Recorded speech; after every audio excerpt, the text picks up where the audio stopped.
एक सिहर उठने वाली घटना से आज हम आपको रूबरू करवाएंगे। एक ऐसी हैरत अंगेज घटना जिसमें प्यार करने वाले शख्स ने अपने ही प्यार का गला घोंट दिया। गला ही नहीं घोटा बल्कि उसके कई टुकड़े किए और सीमेंट से एक ड्रम में चुन दिया। लेकिन लाशें बोलती हैं, शायद उसे पता नहीं था। आप सलाम हिंदुस्तान देख रहे हैं।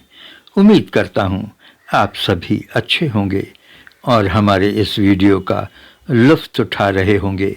इसमें शक नहीं कि आपको एंटरटेन करना हमारा मकसद होता है, लेकिन वीडियो के माध्यम से अगर हम आपको सजग करने में सफल होते हैं तो ये हमारी खुशनसीबी होगी। दुनिया में बहुत से अच्छे काम हो रहे हैं, लेकिन क्राइम भी होता रहता है। दुनिया में बहुत से अच्छे लोग हैं, लेकिन कुछ बुरे भी हैं। आप सजग रहेंगे तो आप अपने आप को बचा सकेंगे। सोसाइटी के दोनों पहलुओं की जानकारी होना जरूरी है। कहा जाता है कि क्राइम वीडियोस से क्राइम को बढ़ावा मिलता है। हो सकता है कि ऐसा होता होगा, लेकिन अच्छाई का रेशो बुराई के रेशो से बहुत बड़ा है।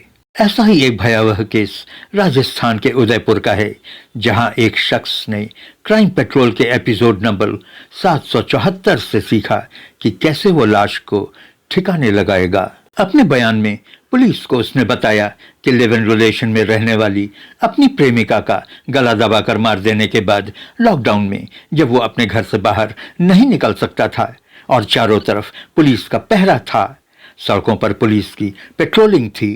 क्राइम पेट्रोल के एपिसोड नंबर 774 से सीखकर कैसे उसने अपने घर में ही उस लाश को दफन कर दिया था। सबूतों को मिटाने और लाश को 2 रूम के फ्लैट में ही दफनाने की खौफनाक कहानी उदयपुर राजस्थान की है।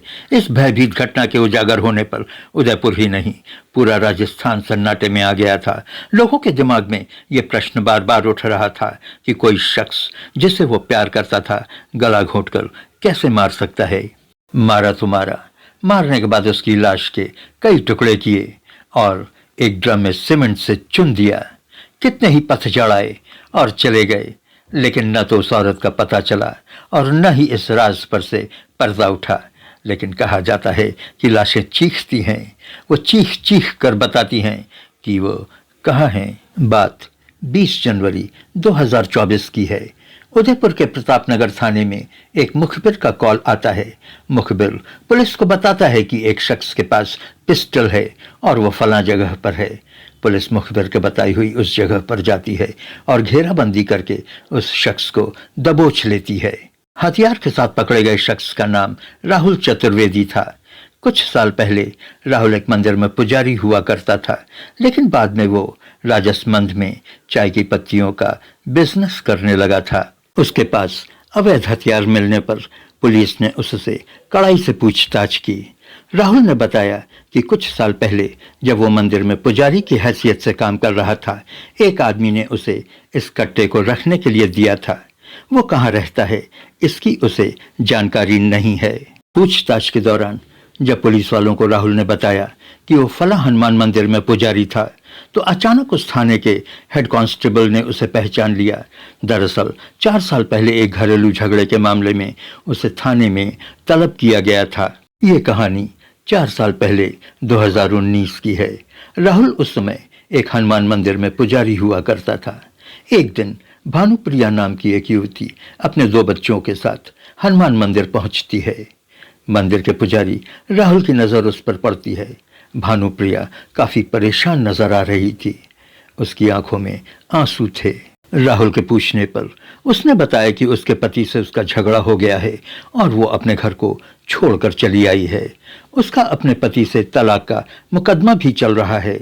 राहुल ने उसे और उसके बच्चों को खाना खिलाया और उसे घर लौट जाने के लिए कहा, लेकिन भानुप्रिया घर लौटने के लिए तैयार नहीं थी। राहुल ने भानुप्रिया और उसके दोनों बच्चों को मंदिर में ही एक कमरे में ठहरने का इंतजाम कर दिया। कुछ दिन मंदिर में रहने के बाद भानुप्रिया अपने बच्चों के साथ वापस घर लौट गई। लेकिन कुछ महीनों बाद जब उसका उसके पति के साथ तलाक हो गया, तो उसे एक बार फिर अपने घर को छोड़ना पड़ा। इस बार वो अकेले थी। बच्चों को उसके पति ने रख लिया था। भानुप्रिया के पास जाने के लिए कोई ठिकाना नहीं था। उसके माँ बाप इस दुनिया में नहीं थे। करती क्या न करती, भानुप्रिया फिर से एक बार मंदिर पहुंची।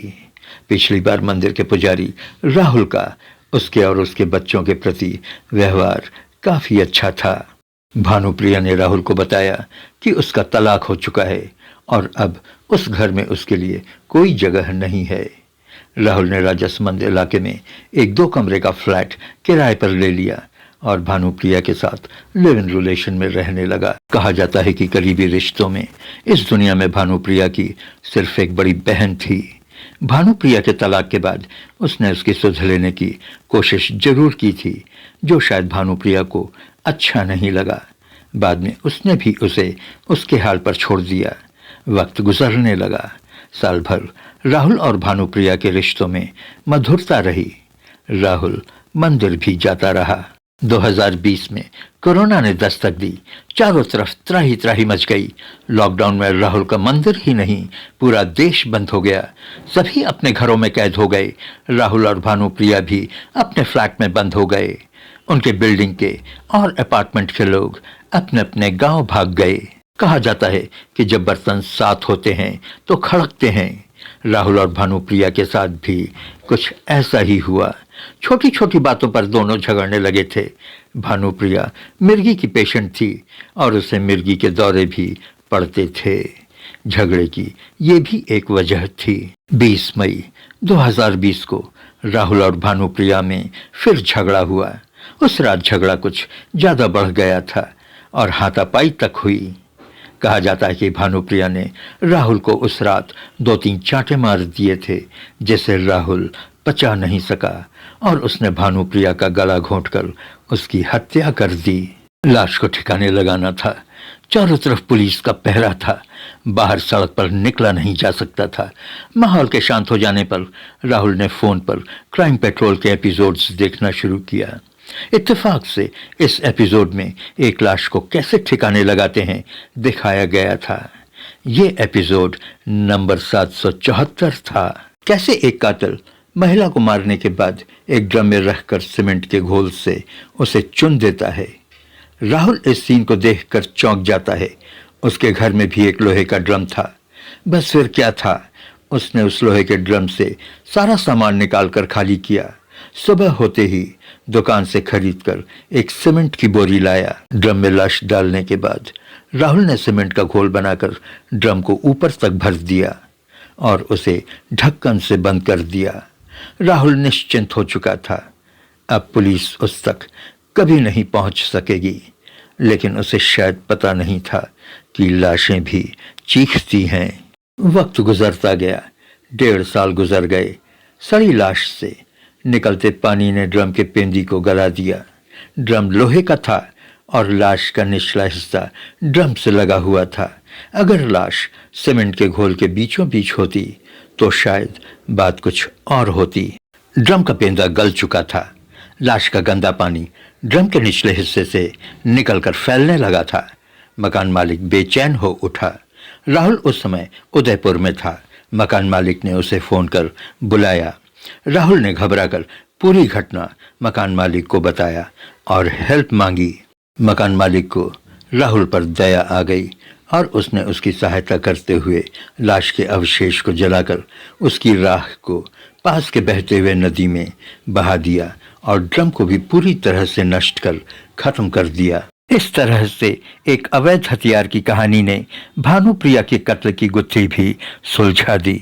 लेकिन पुलिस के पास इस मर्डर का कोई पुख्ता सबूत नहीं है। क्या राहुल को सजा हो पाएगी?